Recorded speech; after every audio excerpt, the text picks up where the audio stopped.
marcado mais uma vez pela presença de Deus, pela graça dele neste lugar. É uma noite memorável. Sei que na mão de Deus ele já se encontra. Peço você que peça a Deus, derrame mais graça e mais graça, porque a graça sendo derramada mais e mais, nós vamos ser mais e mais impactados e mais cheios desse Deus maravilhoso. Nós vamos ser tomados pela presença de Deus aqui neste lugar. Eterno Deus e Senhor e Pai, eu venho neste momento, Senhor, apresentar, pois, o teu servo a ti, Deus. Louvar a ti, ó Deus, pela vida deste teu filho, Senhor, pela tua graça sobre ele, Pai. Peço, Senhor Deus, que o Senhor derrama tua graça, Senhor, mais e mais sobre ele. Que na medida, Senhor, que é capaz e que possamos suportar, Senhor, a tua presença. Senhor Deus, que a tua graça, a tua unção envolva este lugar. Envolva, Senhor, não somente a igreja, mas envolva todos aqui. Esse ambiente, Senhor Deus, que tornou agora em casa do Senhor, Pai.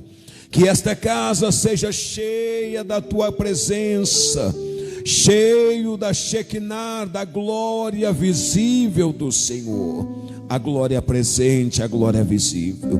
Senhor Deus, usa o teu filho. Senhor, fale conosco nesta noite.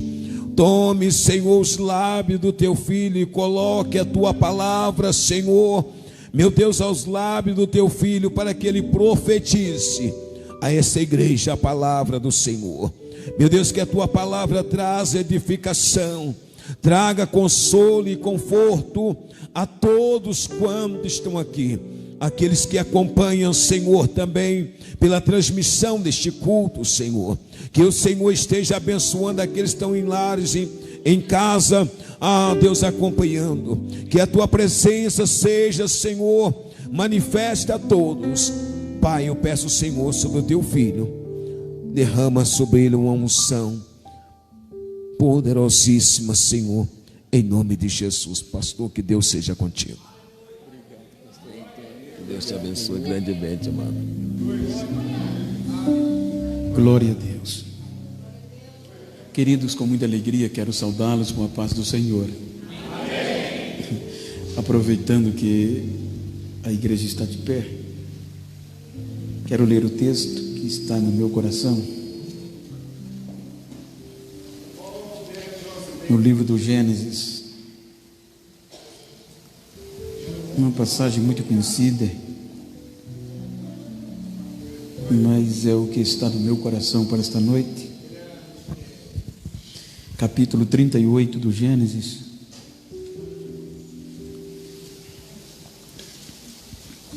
Apenas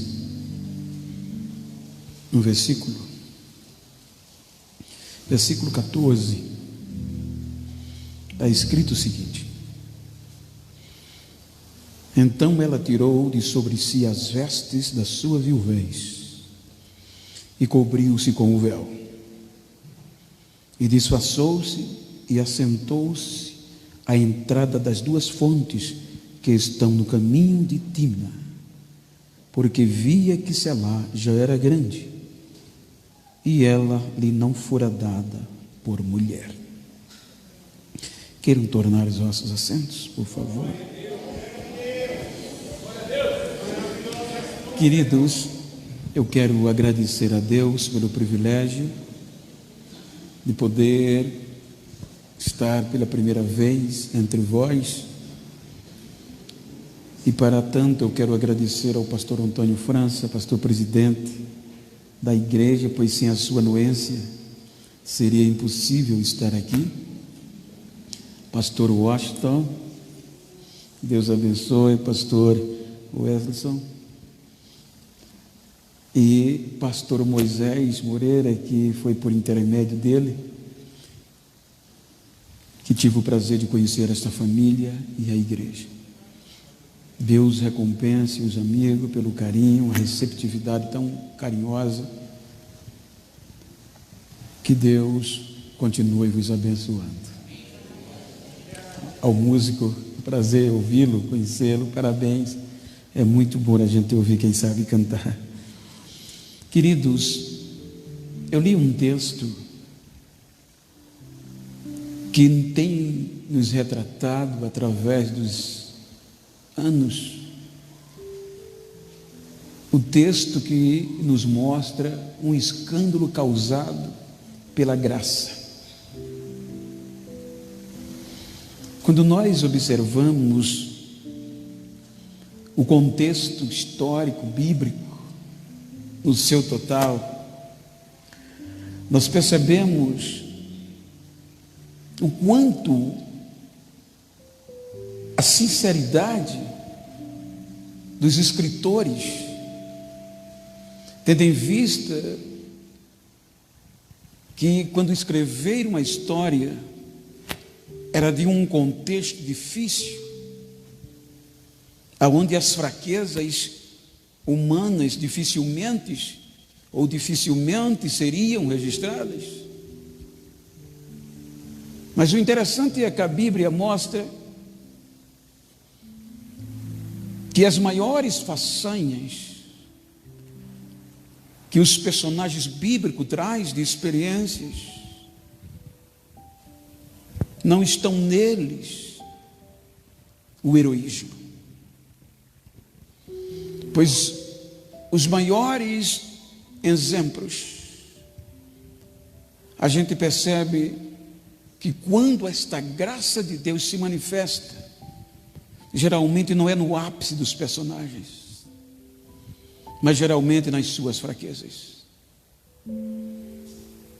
Então, na ótica bíblica, os irmãos hão de perceber que a Bíblia nos mostra que essa história, que a Bíblia nos traz como exemplo para as nossas vidas, em sua maioria está baseada em farrapos, em que ninguém tinha coragem de acreditar, em que ninguém tinha coragem de investir, e qualquer empreendedor, qualquer investidor jamais colocaria num projeto, qualquer projetista, personagens que a gente depara-se na Bíblia. Quando nós observamos o capítulo 37, o Gênesis como todo, mas os irmãos hão de convir que a partir do capítulo 37, 3 personagens, se bem que toda a história está vinculada a um personagem que se chama Jacó, pois o começo do capítulo diz história ou genealogia de Jacó. Mas a partir daqui, José e Judá protagonizam o resto da história. E quando nós deparamos, os irmãos vão observar o controverso de alguém que Deus colocou na história. A Bíblia mostra que Judá, o capítulo 38 está justamente aberto. Ele entra em um contexto de crises, de decisões. Pois o capítulo 37 diz: e apresenta Judá sem nenhuma perspectiva de credibilidade.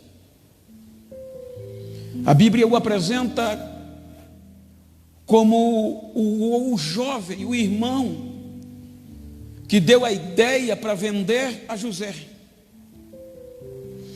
O contexto mostra que partiu de Judá a iniciativa. Se nós matarmos, que lucros teremos? Teremos. Então vamos vendê-lo. Se nós observarmos o contexto, a história dos 4 primeiros filhos de Jacó, a gente só encontra decepções. A primeira é Rubens. Os 4 primeiros filhos de Jacó com Leia ou Lia. Rubem teve a coragem de deitar com a sua enteada, ou madrasta, ou mulher do próprio pai, melhor dizendo, com o pai vivo.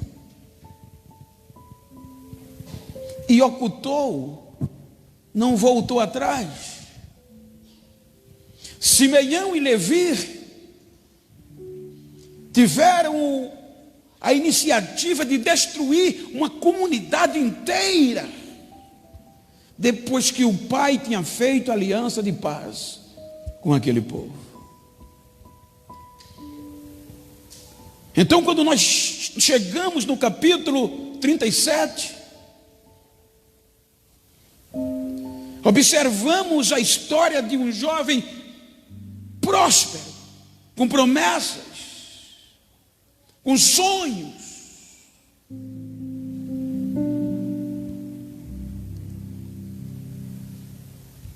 Sonhos estes dados por Deus.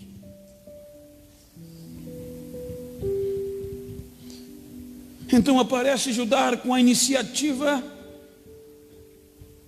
destrutiva. E o capítulo 37 mostra que ele deu a iniciativa, volta a dizer, de vender o irmão para as caravanas ismaelitas. A Bíblia diz que quando a sua ideia é aceita, José desce para o Egito, forçado, vendido, e é dado como morto. Voltam para casa, traz o choro, o luto à família inexistente. Você percebe traição, falsidade, engano, a ponto do pai querer morrer e dizer que até o fim da vida não seria mais feliz.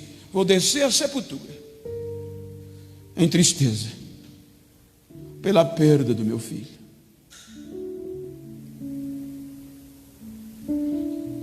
Você percebe que até hoje, na maioria das vezes nós pregamos no Brasil, em parte do mundo, é difícil você ver tema oriundo a ajudar neste período. Mas de José você vê tema em quase todos os lugares. E quando termina o capítulo 38, o pai está em luto, a tristeza toma conta da família, o filho desaparecido, dado por morto, José, o preterido. E quando começa o capítulo 38, o texto diz: neste mesmo tempo, Judá deixa a família e desce para Canaã. Veja que atitude de um filho. Essa descida para Canaã era imprópria, indevida. Era a mesma coisa para os dias de hoje, no momento de crise familiar, um dos filhos se desviar, e vendo o pai em tristeza e aflição, descer para Canaã, em meio a crises. Era tempo de estar perto. Era tempo de obediência, era tempo de se inclinar. Mas ele desce para Canaã. E o capítulo 38 vai mostrar as suas qualidades, que ninguém teria coragem de encarar. A Bíblia diz que ele desce a Canaã e já começa a contrariar ao pai ao sair de casa. Enquanto José vai para o Egito forçado, vendido, Judá desce voluntário para Canaã, se hospeda na casa de um amigo e casa-se com uma mulher cananeia. E isso era uma das maiores dores para um pai hebreu. Por isso que entre eles casavam-se entre primos, justamente para cumprir o que Deus pediu, evitar a mistura. Então, um filho de um hebreu casar com uma cananeia estava fora do contexto. Então Judá desce para Canaã, e em Canaã ele namora uma moça por nome Tamar, cananeia, fora da promessa. Parte de um povo que Deus mandou expulsar. E agora ele casa com Tamar. E a Bíblia diz, casando ele com Tamar, ele gera 3 filhos desta mulher. 3 mistos. Hebreu por parte de pai e cananeus por parte de mãe. A desobediência aqui é total. O interessante é que a Bíblia vai relatando a história e mostrando o quanto Judá era controverso.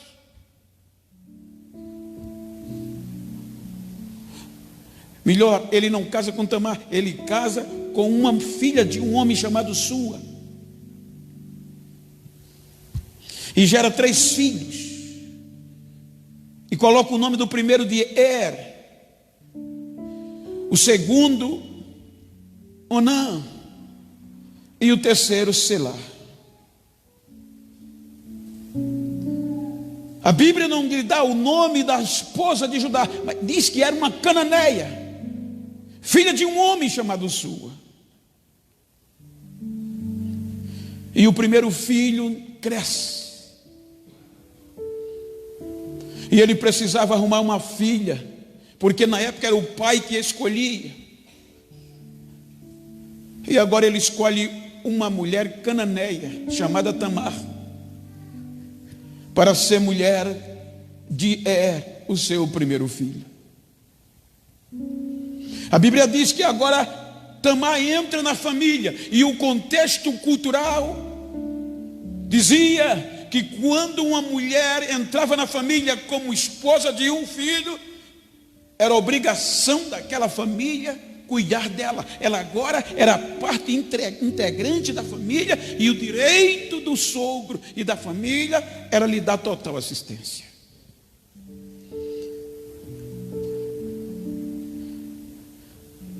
Então Tamar entra na história de Judá,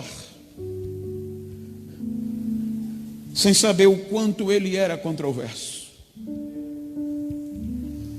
A Bíblia diz que o primeiro marido desta mulher chamada Tamar, uma cananeia, não lhe dá filhos, porque a Bíblia diz que filho de Judá, o primogênito, era mau, fazia o que era má aos olhos do Senhor, e o Senhor o feriu e o matou. E ele deixou uma mulher viúva, sem semente, sem filhos. Então é aqui que depois se tornou uma lei chamada lei do levirato. Mas a conduta já dava o direito, que quer dizer a lei do irmão seguinte. Então o primeiro morreu, o segundo tinha que entrar, assumir e dar filho à viúva. Só que o filho que gerasse não era dele, era atribuído ao falecido, para lhe dar nome e sucessão. Então, quando morre, a Bíblia diz que Judá entrega Onã, o filho do meio, a Tamar. Mas olha que coisa feia. A Bíblia diz que Tamar tinha o direito de ser feliz, mesmo sendo cananeia. Mas Onã, como o pai era controverso, diante da sociedade apresentava o que não era nas quatro paredes. A Bíblia diz que Onã, diante da sua comunidade, assumiu o direito da lei de dar semente ao falecido, e entrava na tenda de Tamar, e quem estava de fora dizia: esse rapaz é um homem, está cumprindo o seu direito. Mas quando ele chegava lá dentro, só Deus e Tamar sabia quem era ele. Ele proibia 2 direitos, ele tirava desta mulher. Primeiro direito que a lei dava a ela: você vai ter que me dar semente para a memória do falecido. Mas eu não sabia que a herança, o mau caráter tem esses projetos. A herança era dividida por 3. Quando o irmão mais velho morreu, a herança seria para 2. E se ele gerasse semente ao falecido, a herança voltava a ser de 3 de novo. E era prejudicial para ele. Então a Bíblia diz que ele primeiro tirava o direito que a legalidade dava a Tamar, e depois tirava o direito de prazer de mulher. Eu não vou usar o termo, mas os irmãos lendo a Bíblia vai ver que ele tinha relação na hora da mulher se tornar feliz, ele coibia o coito e deixava ela triste. Saía da tenda, Tamar ficava na aflição e ele saía aplaudido. Esse cabo é homem, está fazendo o papel, mas só Deus sabia o que ele fazia lá dentro. E isso foi por muito tempo. Tamar tinha o direito de procurar o pai, o sogro, porque na época o sogro, o pai era o juiz, era o sacerdote.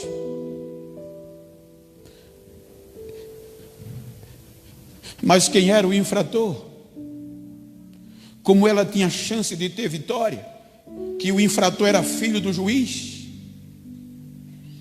e um juiz controverso, então essa mulher começa a ser oprimida desde aqui, calada, sem dizer nada, sofrendo no silêncio. Então a Bíblia diz que quando o homem não intervém, aí Deus entra.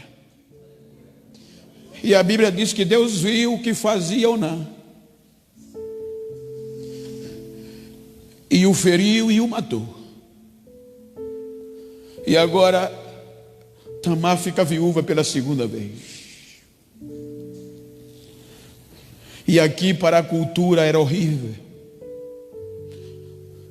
A viuvez, e sobretudo sem semente, era o ápice da decepção para uma mulher. Não ter filho já era pejorativo de forma dolorosa. E viúva dobra isso muitas vezes.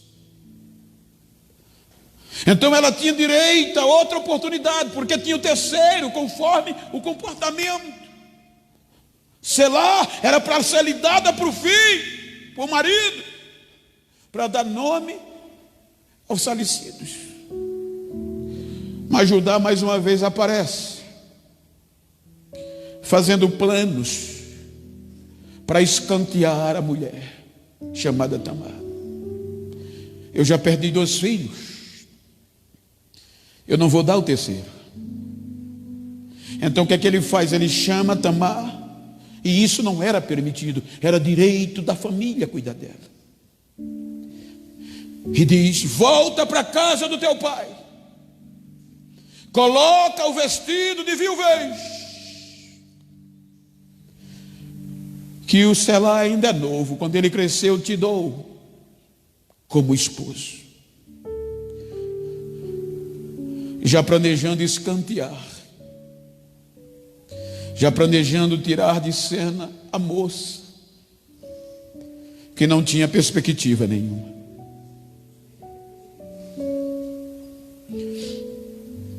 Quantos escanteados, quantos escanteados nos dias que nós vivemos.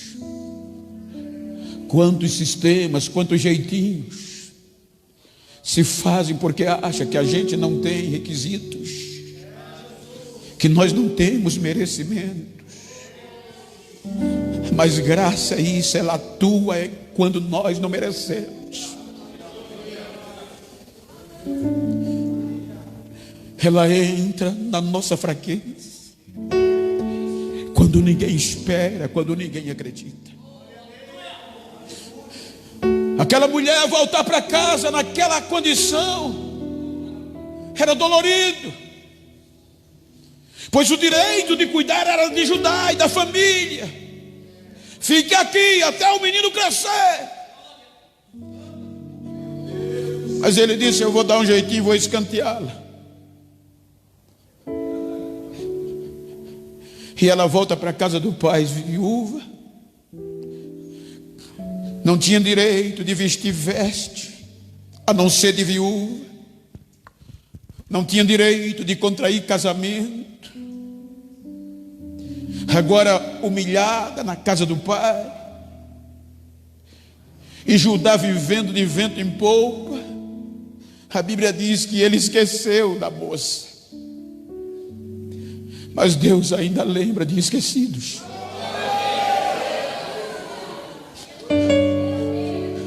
Deus ainda lembra de quem ficou para trás.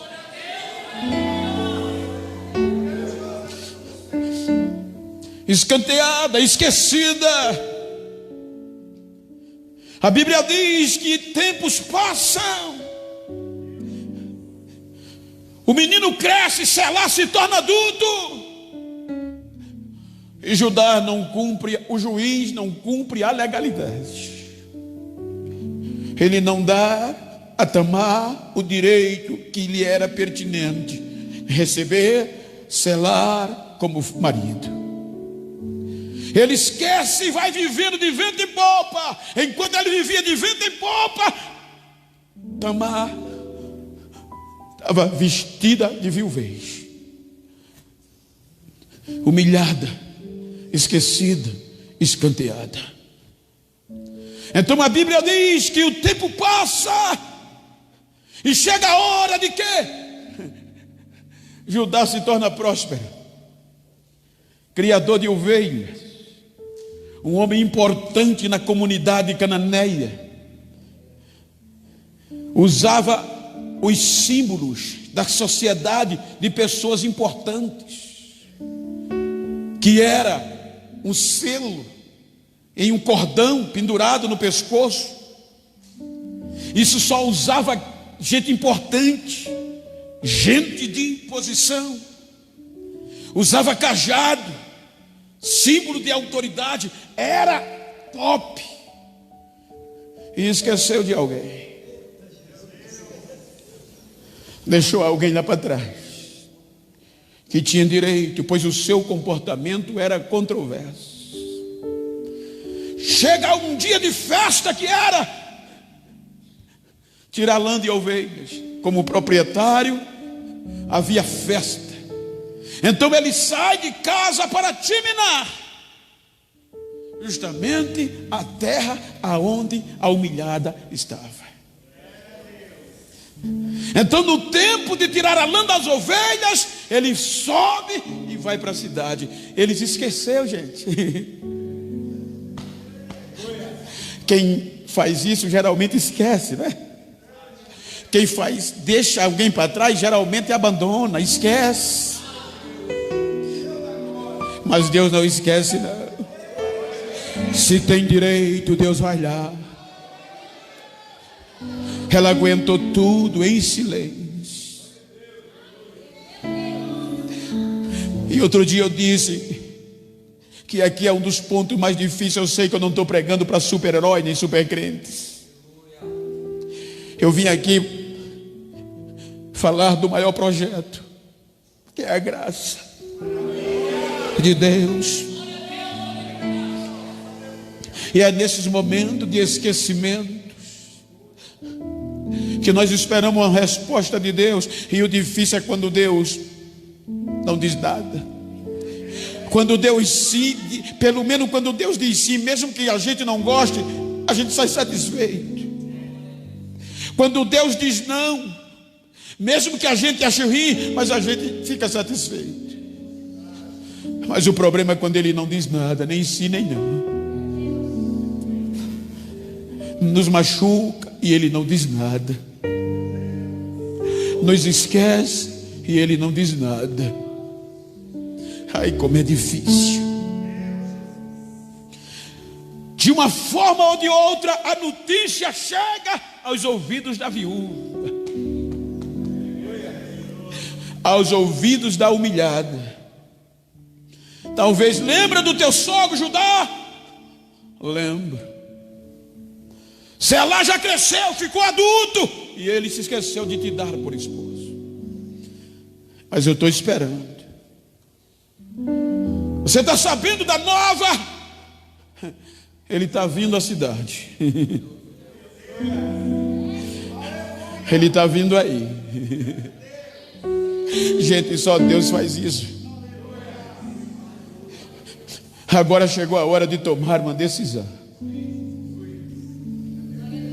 Eu costumo dizer que Deus age nas nossas decisões.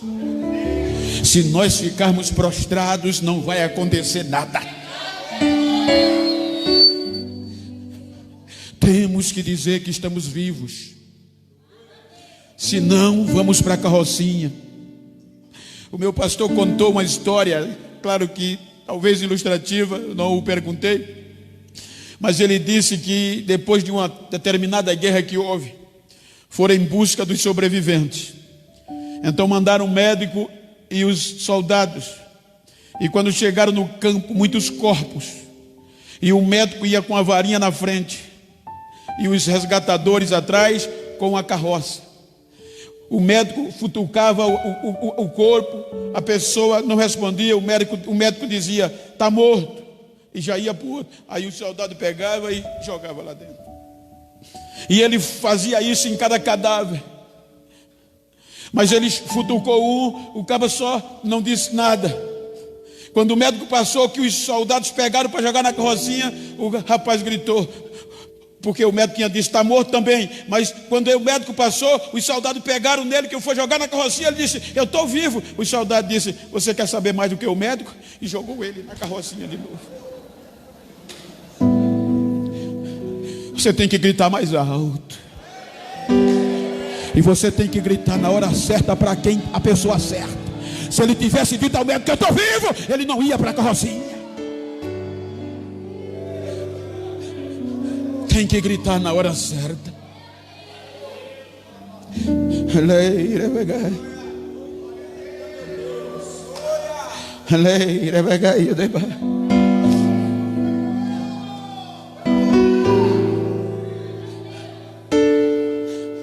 A Bíblia diz que quando ela soube que Judá viria, parecia loucura, gente, o que ela fez. Era contra o contexto, mas era hora de decidir.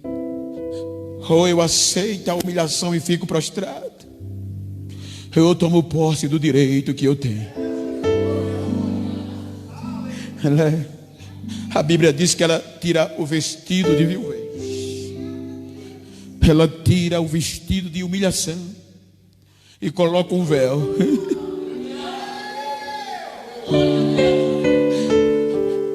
E vai para a beira da estrada. Veja que não tinha GPS. Ela senta entre duas fontes. A Bíblia não lhe chama de prostituta.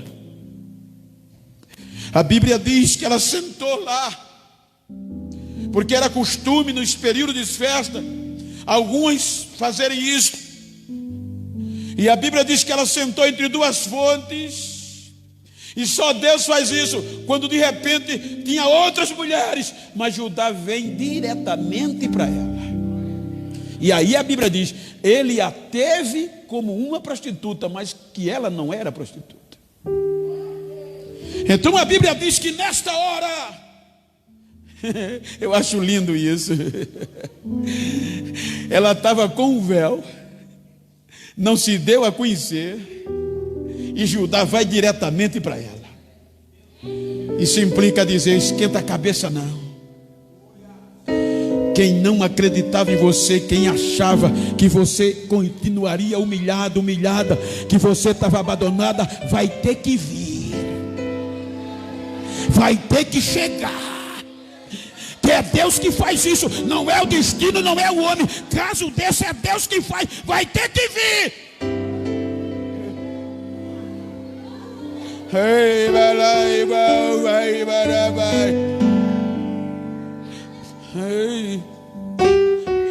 Ele vem e vai diretamente para ela. Deita comigo, que eu te dou um cabrito. Qual a garantia que você me dá que me enviará esse cabrito? Olha a decisão. O que é que você quer? Olha o que ela pede. Me dá o teu selo, o teu cordão. Me dá o teu cajado como penhor. Isso para nós hoje era a mesma coisa dela estar dizendo: me dá tua carteira, tua identidade, o cartão de crédito e a senha. Ela pede o que ele tinha de mais importante. E ele dá, irmão. Não era fácil, mas dá. E deita com ela. E vai embora. E chama o amigo e diz: olha, eu prometi a tal mulher, não perguntou nem o nome,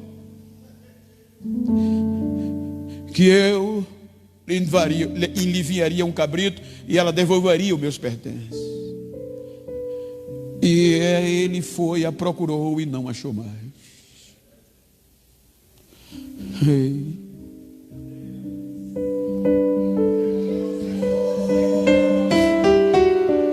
3 meses se passaram. E aquela que estava esquecida aparece grávida. E a mesmo costume, a mesma legalidade que lhe dava o direito de ter o filho de Judá como esposo, lhe dava também a sentença de morte. E era o mesmo juiz que tinha que julgar. E quem era? Judá. Quando a notícia chegou a Judá, Judá sabe quem está grávida? Tamar. Ele ficou enraivecido e já sentenciou sem nem o menos ouvi-la, sem nem o menos procurar os seus direitos. Ela tem que ser queimada. Mas o costume dizia: se você apresentar uma adúltera, o adúltero também vai com ela.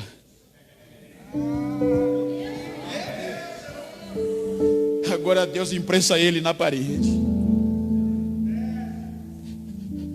Tem que ser queimada.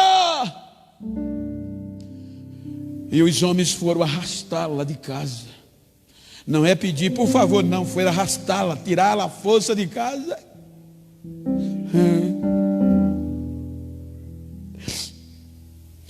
Para queimá-la.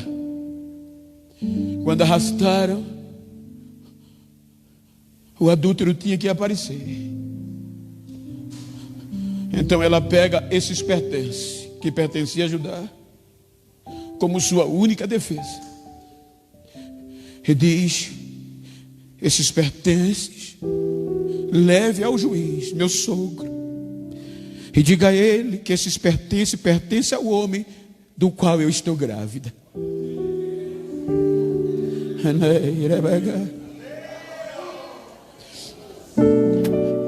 A Bíblia diz que quando entregaram a Judá, agora era ele e Deus cara a cara, com a cara na parede. Quando ele pegou, diz alguns comentaristas que Judá se quebra aqui, torna-se farrapo aqui. Ele diz: a ficha caiu, ela é mais justa do que eu. Em outras palavras, se alguém merece morrer, sou eu. Ela agiu certo e eu agi errado. E a Bíblia diz que ela não morreu. E Judá nunca mais a conheceu. Ele se transformou ali. Ele se tornou um farrapo ali. Ele foi quebrado ali. Aleluia. Deus pegou ele ali, o controvertido. Agora olha, o tempo vai passando. Quem acreditaria nesses personagens, gente? Quem investiria nesses personagens, gente? Em um contexto de perfeição, onde as fragilidades não eram mostradas. O tempo passa. Aí chega o capítulo 49 do Gênesis.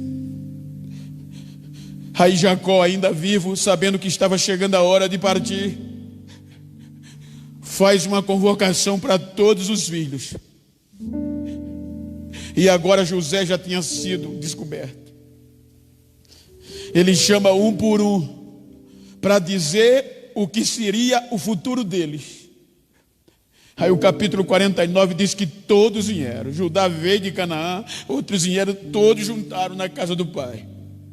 E o pai juntou tudinho e começou a profetizar. Rúben, você é o primogênito. Mas você, Rúben, subiu o leito do seu pai e o contaminou. Não será você, você é forte, turbulento feito rio no dia de enxurrada. Mas não será você. Simeão, Levi, a minha alma não entrará na reunião de vocês, porque a espada de vocês é de violência. Vocês mataram pessoas inocentes na vossa ira, e eu não entro no conselho de vocês. Aí chega ao quarto, Judá, leãozinho que escapou da presa.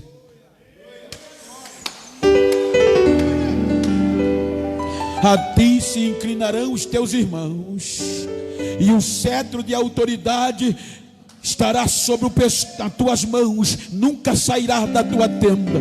A tua mão vai estar sobre o pescoço dos teus inimigos, e o cetro de poder vai estar lá eternamente.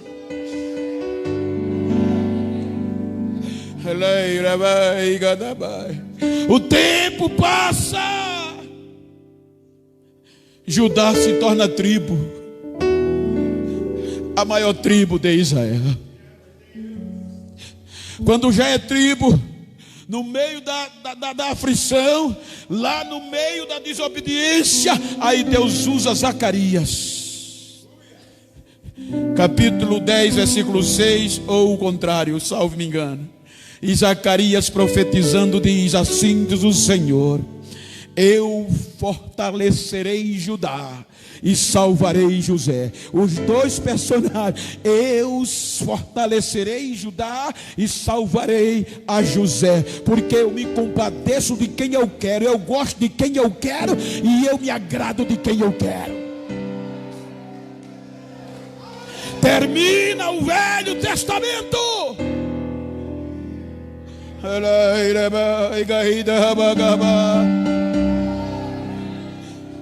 Aí agora Mateus, o Espírito Santo diz: Mateus, vem cá. Senta aí, Mateus. Pega a pena, pega o pergaminho e registra o maior projeto da humanidade. A graça de Deus. Mas como é que eu vou escrever? Aí ele começa a escrever, inspirado, cheio de Deus. Geração de Jesus Cristo, filho de Davi, filho de Abraão.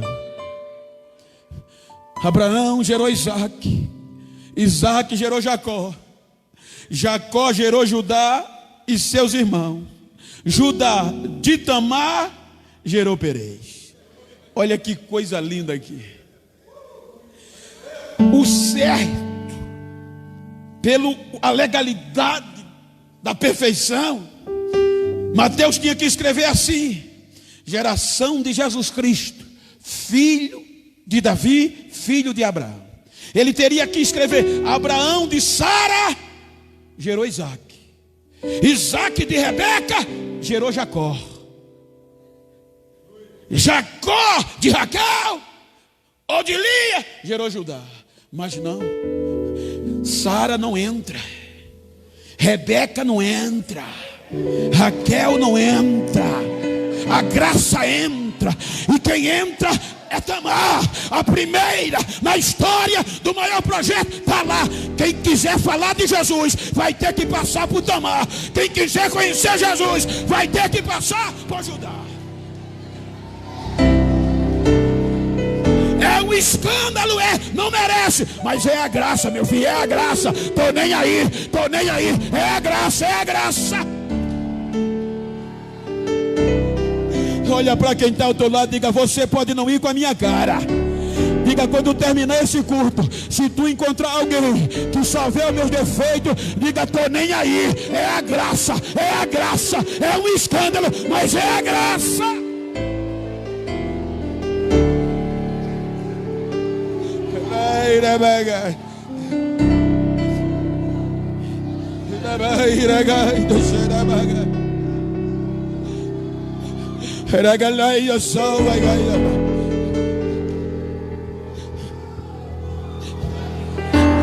Vocês não estão aqui para ouvir um preto pregar. É a graça.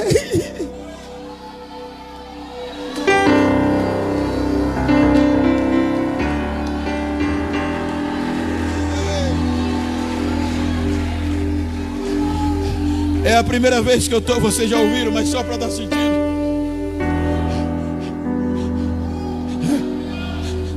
Quantas vezes eu não ouvi, com os meus 20 anos, esse negro não vale nada.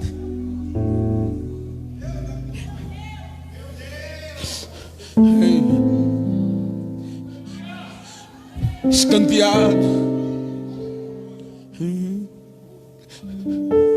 Um dia essa graça me achou. Alguém disse: eu conheço alguém que acredita em você. Eu digo: mas tem jeito não, dizem que eu não valho nada. Eu não pago o que como. Mas quem eu conheço é especialista em acreditar em quem ninguém acredita. Eu disse: tem jeito não, mas eu quero apresentar aqui Jesus. Me levou para a igreja, Jesus me aceitou. Com 15 dias me batizou com o Espírito Santo, me encheu da sua graça. 1 ano e meio na igreja, 94. Chegou um pregador e disse: Deus está me mandando eu te dizer. A igreja era pequena, pequenininha, interior, zona rural. Eu morava lá. Deus está mandando eu te dizer que o mundo vai conhecer o seu nome. O Brasil vai conhecer o seu nome. Era impossível, gente. Há cerca de 15 dias atrás eu voltei lá, que meu pastor quis filmar. O meu pastor chorou. Até hoje. De onde Deus me achou, aonde a graça me achou. Então muitos não acreditaram. Foi tão forte que os obreiros, o grupo de auxiliares, diácono, presbíteros, com 3 dias foram na minha casa. Eu ia fazer 2 anos de crente, era auxiliar.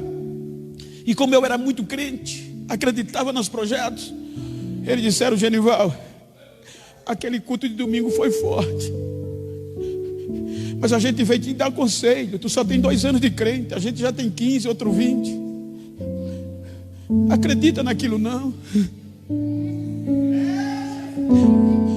Você não tem qualificação, você é pobre, analfabeto, você é preto. Não tem jeito não. Eu quis desistir, não consegui mais. Eu quis desistir. 15 anos sem resposta de Deus. Depois de 15 anos, ainda no canavial, o pastor presidente dos estados das Alagoas, não sei como, mandou ligar para mim para pregar nas convenções de Alagoas. E naquele dia, quando eu preguei, a graça veio. E eu sentia no coração: eu uso quem quer, eu gosto de quem quer. Não depende de quem quer nem de quem corre, mas é de quem eu tenho misericórdia. Me cobriu. 2009, 2010, eu recebo um convite da Europa. 2011, América. 2012, Japão. Já andei mais de 20 países, porque não posso ir mais, que a agenda não condiz. Hoje quem olha diz: quem diria, hein? Hoje quem deu motivo para não acreditar tem que bater continência. Hoje quem dizia é preto, é pobre, analfabeto, tem que bater continência. Como é que pode? Não sei. É a graça, meu filho, é a graça, é a graça, é a graça, é a graça. É um escândalo, mas é a graça.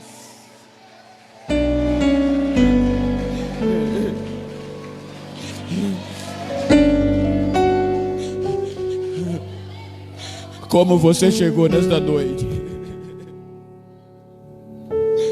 Como você chegou nesta noite?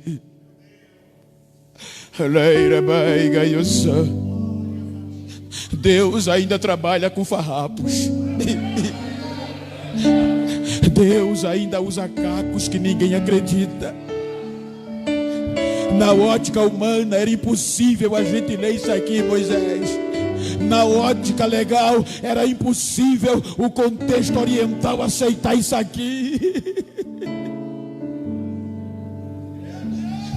Aí você vai hoje para os congressos. Aí você vai nos congressos hoje, aí já está lá, não é mais José simplesmente, a maioria dos temas está voltado: o leão da tribo de Judá, o leão da tribo de Judá, está lá, é Deus que faz, está lá.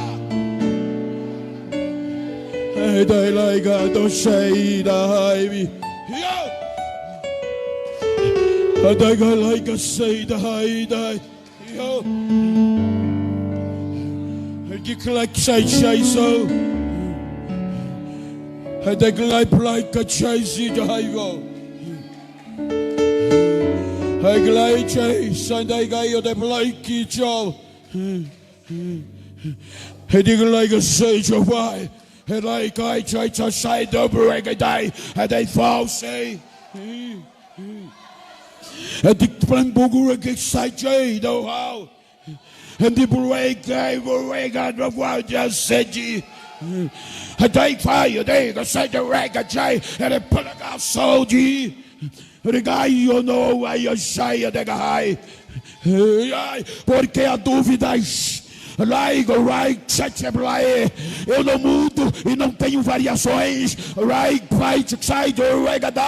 O meu espírito está renovando nesta noite.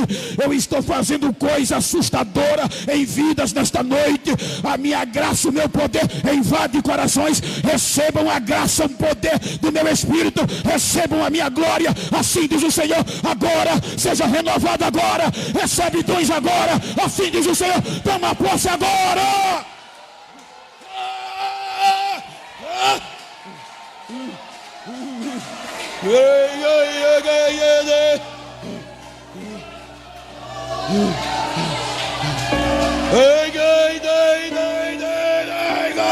Eu quero saber onde tem farrapos. Eu quero saber onde tem farrapos. Eu quero saber aonde tem farrapos. Eu quero saber aonde tem farrapos.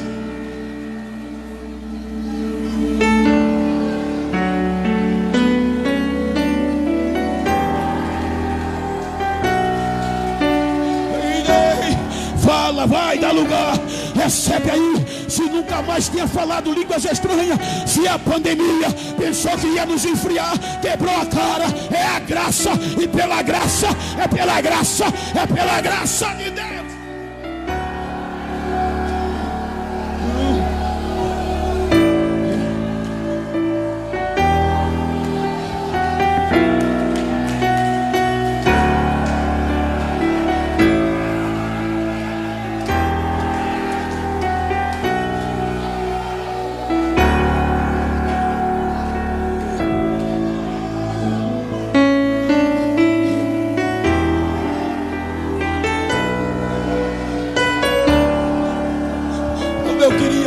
Vocês, como eu queria abraçar vocês, mas mesmo de longe, recebe o abraço do renovo. Recebe. Quem tem línguas estranhas, deixa eu ouvir, deixa eu ouvir. Quem tem aleluia, deixa eu ouvir. Não pode ficar quieto. A graça está invadindo a nossa vida. É pela graça, não é por merecimento. É Deus que faz.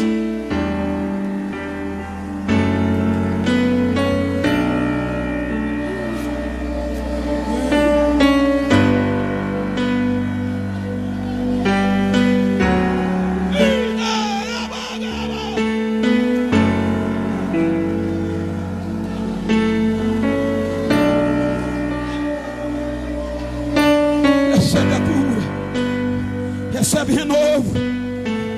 Ei, caco. Ei, farrapo.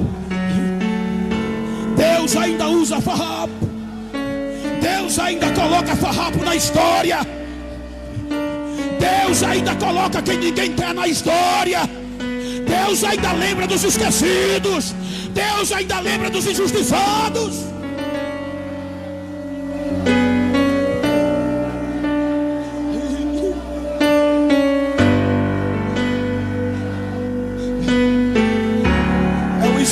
Mas foi a graça que fez. É impróprio, mas foi a graça que fez. Não merecia, mas é a graça que fez.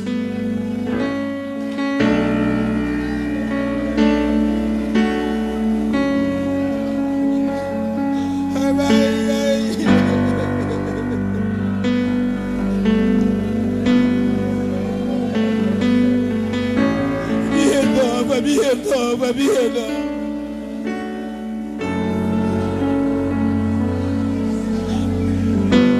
Eu quero orar com você. Eu quero saber se ainda tem farrapo entre nós. Eu quero saber se tem alguém que se afastou. Eu quero saber se tem alguém que está frio. Eu quero saber se tem caco de gente. Eu quero saber se tem farrapo de gente aqui.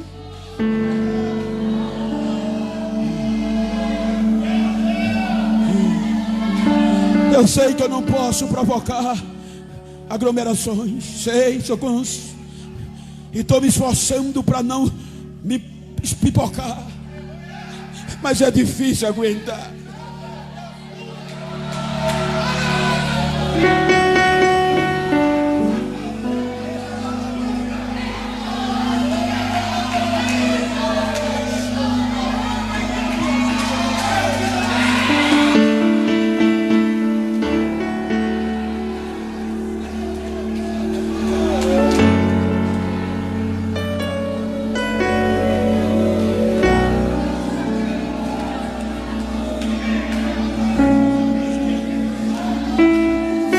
Aleluia, aleluia, aleluia. Fica de pé, por gentileza, por favor, receba a graça. Nós estamos aqui não é porque merecemos, é a graça. Nós estamos aqui não é porque merecemos, aleluia. Segunda-feira, terça-feira eu estava chorando num lugar sozinho, conversando. Eu disse, Deus, você quer comigo ainda nessa terra, Deus? Eu disse para Deus, Deus, você quer comigo nessa terra ainda, Deus? Por que você não recolhe logo, Deus? Eu estava sozinho, em um lugar conversando com Deus. Talvez as tribulações, às vezes, nos querem nos fazer parar. Mas quando eu estava naquele lugar, eu disse, Deus, por que tu quer? O que o Senhor quer comigo ainda nessa terra, Deus? Por que você não toma logo, recolhe logo, Deus? Eu falei na terça-feira, por volta de meio-dia, 1h, eu estava no local. Quando foi à noite, Deus tomou os lábios da nossa irmã missionária Andréia e entregou uma mensagem. E hoje ela mantu que rebe a sempre como a nape a terra. Aleluia. O Senhor, tem 2 obreiros, está comigo aqui. Está o pastor Rai. Está o pastor Henrique Brito. Aleluia. E Deus, são homens que nós não podemos largar para trás. Como eu e como muitos que aqui estão, não pode ser largado para trás. Nós vamos vencer, irmãos. Eu sei que não está podendo segurar na mão do outro, mas segura na mão de Cristo agora. E começa a orar ao Senhor. Se você estava pensando em desistir, meu irmão, não chegou o tempo de parar ainda. Se tem alguém que desistiu de você, Deus não desiste. Tamar tinha muitos motivos para abandonar. Talvez você entrou aqui hoje, Deus te trouxe com um propósito aqui. Deus te trouxe com um propósito esta noite aqui. Deus te trouxe esta noite com um propósito aqui neste lugar. Fale com Deus agora. Expresse para Deus. Ele te conhece, Ele sabe, mas Ele sabe. Ai, manto que reva na raçubi como na. Aí canto que na raçubi núbia rebe como na. Jesus, eu tenho aqui. Anai que anto que na raçubi como na. Servirei porque remanto que na bia terra de como na raçubi nig anto rebia. Sofrer contigo é bem melhor. Que anto rebia raçuibia. Lamana subinig anto que na bria. Receba a graça. Receba a graça. Receba a graça. Receba a graça. Receba a graça. Receba a graça. Os olhos vêm molhar. Receba a graça. Receba esta graça de Deus hoje aqui. Também está procurando motivo para parar. Aleluia. Mas hoje Deus te provou que você não encontra motivo para parar. Vai orando, vai. Sinta essa graça de Deus. Sinta essa graça de Deus. Aleluia. Eu não conheço um homem, uma mulher que tem um chamado, que um dia já não pediu Deus para matar. Sou eterno dependente, ser humano.